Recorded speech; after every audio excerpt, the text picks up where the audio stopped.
All right, so this has definitely been one of my most requested hand grinder reviews. This is the ZP6 Special from 1Zpresso. And for better or worse, this has been one of the more hyped, let's say, hand grinders of the last couple of years. The ZP6 is an enthusiast level hand grinder coming in not cheap for sure at about $200 US. And the clarity of the brews that it produces is really where it's made a name for itself. In fact, it's made by 1Zpresso, which is based in Taiwan. And at one point they had this grinder discontinued, and home enthusiasts were so noisy about it that they actually decided to bring it back and offer it again. This unit was sent to me by Rogue Wave Coffee, which is an incredible Canadian coffee roaster. You should definitely check them out. And when I say it's made a name for itself with its clarity, what I mean there is lighter body in terms of the brews that it will produce, clearer separation between the flavors that you might find in a cup of coffee. So if you're buying a nice specialty coffee, you see notes of,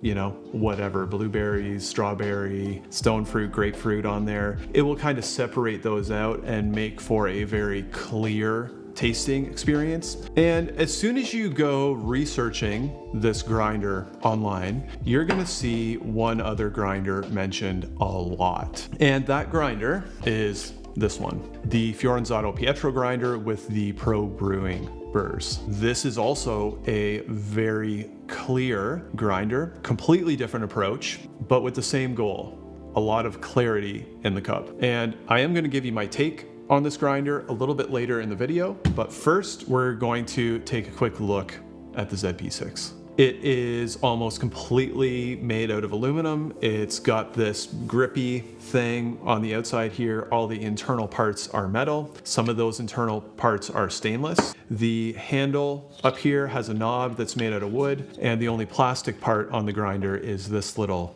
disc right here. Something that they recently updated on this grinder is actually this handle. It now folds in like some of their other grinders. Now that may or may not be due to some ongoing legal disputes about this shape of handle and other grinder manufacturers. Personally though, I like this little thing. It makes it a little bit easier to travel with, and it definitely feels solid when you're cranking it around. The catch cup is threaded and comes off just like that.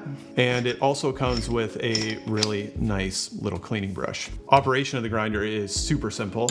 You have this external adjustment dial up here. Very easy to kind of see where your grind setting is at and make quick, easy adjustments. And like nearly any other hand grinder, the beans will go in the top. You adjust your setting to whatever you feel like you want to grind, and you put the handle on and you start cranking. It is very easy to grind with, but because of that, it takes a little bit more time than some of 1Zpresso's other hand grinders. And then when you're done, the beans are in the little catch cup down here.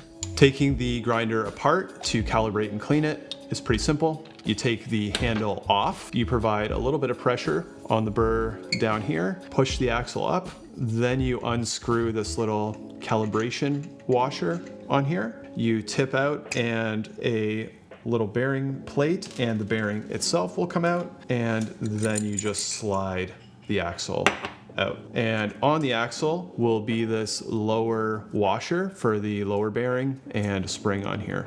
And once you get in here, you get to the magic of the ZP6. The burr, which is a 48mm burr, the inside part is actually a little bit smaller. It's just the way they measure burrs, is a 6-sided burr, and it's designed to really minimize the amount of something called fines that will make it into your finished coffee grounds. And fines are these really tiny little dusty particles that can over extract and make for, let's say, a more bitter flavor or stalled brews when it comes to pour over.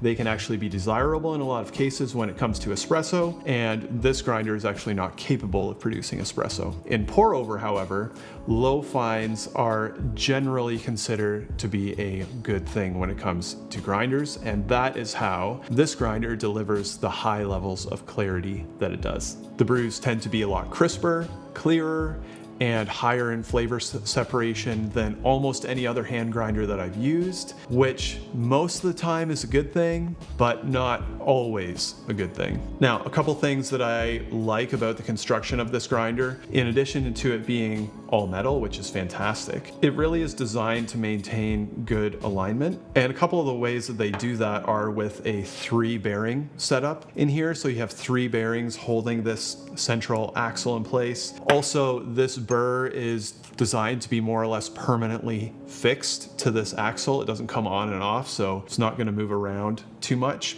And a big part of the axle housing in here is actually one long solid piece of metal. So all of those things are going to kind of come together and help the grinder stay very well aligned over time. To reassemble the grinder, you just do all of that stuff in reverse. You slide the axle in, put your top bearing in, put your top bearing washer in, and then you put this calibration ring on top and tighten that up. To calibrate the grinder, you want to just back that top washer off, loosen it up, then adjust your adjustment dial here so that 0 is lined up with that red dot up here. And then you want to tighten that calibration washer as tight as it will go, so that basically at 0, the burrs are touching and it's locked and calibrated at that point. From there, you can loosen it to your desired grind setting. It's a little confusing to do the first time you do it, but then after that, it really is a pretty simple procedure. Now, before we get to the elephant in the room, I'd actually love to brew a cup of coffee and make a couple notes of comparison to another grinder from 1Zpresso that I really love called the K-Ultra. Now, the K-Ultra has a magnetic catch cup here on the bottom, which I really prefer that design over the thread-on one. I found the thread-on catch cup could sometimes come a little bit loose while I was grinding. You can hear the noise change a little bit when that happens, but overall I found the magnetic catch cup to definitely be my preferred setup. Also, the K-Ultra is a little bit more ergonomic, it's curved, it's a little bit more comfortable to hold, and it can be used very easily for espresso. Now, that grinder has a lot more, let's call it well-rounded taste profile, much more in line with grinders like the Comandante C40 that are really quite flattering across a wide variety of coffees. They're going to give you a little bit more complexity, a little bit more body, and a very flattering taste profile on filter and espresso. The ZP6 is going to give up some of that complexity, some of that body, some of that sweetness, and it really is going to zone in more on that flavor separation, clear brews, low body type of flavor. This coffee that I'm brewing is actually a Colombian Gesha Sidra blend. It's a wash process coffee from Cape Coffee in Newfoundland, Canada. All right, let's see how that brewed.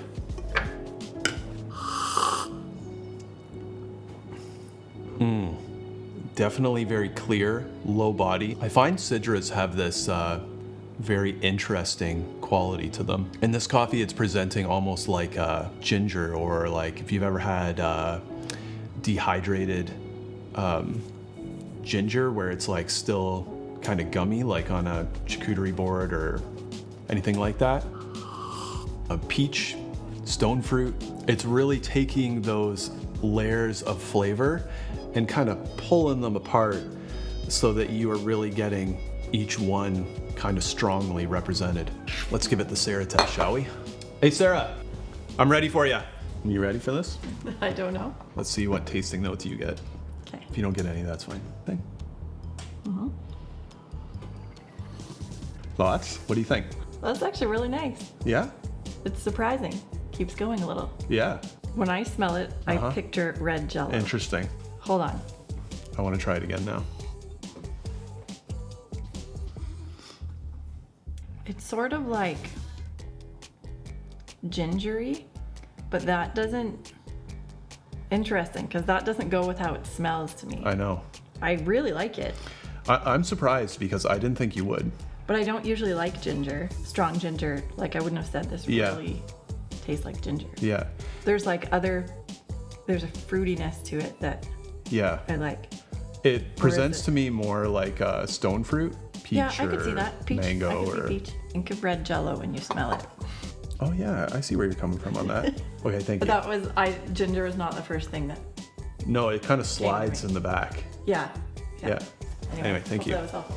Very interesting. She's good. So very clear representation of flavors, tea-like body, which is very well suiting to some coffees like this. Which brings me to this grinder, the Fiorenzato Pietro with the Pro Brewing Burrs. Once you get into any forum discussion about people trying to figure out if they should buy a ZP6, they are very often trying to figure out if they should buy a ZP6 or a Pietro.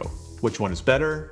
Which one is clearer? Which one offers more separation? I have a very interesting relationship with this grinder. I don't like using it. It's huge. It's absurdly expensive. The workflow is a big pain. It's not at all pleasant to grind with. In fact, I have a review where I rant about this thing, and you can watch that if you really want right here. Also though, it produces the clearest, cleanest cups of coffee of any hand grinder that I've used. In my experience, this grinder, the ZP6, is an extremely clear hand grinder. And when you line it up against nearly any other conical hand grinder, it is going to best them in terms of clarity and flavor separation. Just my opinion. For me, it does not best the Pietro in terms of vibrance of flavors or separation of flavors. I also like the mouthfeel of the Pietro cups a little bit more than the ZP6. So for me, when it comes to which grinder is the absolute king of clarity, I begrudgingly need to say this one. Now, in addition to the workflow issues, many other things that drive me crazy about it. One thing that really drives me crazy about it is the price. It costs $475 US. That is more than double the price of this grinder right here. When I brewed side by side with these two grinders, it was enough that I could pick out the difference blind consistently. They just have a little bit of a different character, and this one is going to pull those layers apart a little bit more cleanly than this one. Now this one, as I said, does a lot better than any other hand grinder that I've used, but this one is just another step past it. Now I'm going to go one step further here when it comes to clarity and flavor separation in coffee. This is something that has really been held up almost on a pedestal in the pour over enthusiast world in the last couple of years, to the point that it almost dominates all discussion about high-end hand grinders and coffee grinders when it comes to pour over online. And that's because there's enthusiasts that are very active online that really enjoy this flavor profile and are grinding and brewing very expensive coffees all the time. And I have to admit, that is me too. But then sometimes I need to, go outside and touch grass and remind myself that super high clarity in coffee grinding is not always a good thing. And it's especially not going to be every person's preferred cup of coffee. If you're drinking something like a 90-point Gesha, you want all those layers of flavor separated and highlighted for you to kind of enjoy on your palate. If you're enjoying a very run-of-the-mill medium to dark roast, that level of flavor separation is not always going to be flattering because it's going to pull out things in both the coffee and the roast that may actually taste a little bit better with a more blended profile. And it's for that reason that for almost everybody, I don't recommend getting a grinder like this as your only grinder for grinding pour over. For most people, I would say consider something like the 1Zpresso K-Ultra. It's a fantastic all-rounder. If that's not totally your vibe, the Comandante C40 is another premium level hand grinder that is excellent. There are a lot of lower cost options as well. So if you're looking for something that is like, I wanted a video on a hand grinder and I was hoping not to spend $200 $200, just let me know in the comments and I can make a couple recommendations depending on your price point. If you are trying to figure out if you should buy this grinder, or maybe you're trying to figure out between these two, which ones should I get? If money is no object to you and the laundry list of complaints that I have about the Pietro don't throw you off, and you really just want the highest clarity, highest separation hand grinder that is out there, you can go ahead and consider this one. And I have to admit, I do use this grinder a lot, but this grinder is also really good, and it is definitely far and away the easy number 2. And I would say even then, it's kind of just behind the Pietro in terms of this specific type of flavor profile. It is a lot more enjoyable to use, and it is less than half the price. So I think that's probably the set of things that you should consider as you're trying to figure this out. If this video has been helpful, subscribe to my channel because it is one of the best ways that you can support me making more videos like this. And at this point, I want to hear what you have to think about all this. Are you thinking that this is maybe your next hand grinder, or are you going to more than double your spend and go all the way up to this one? Or maybe you're like, you know what?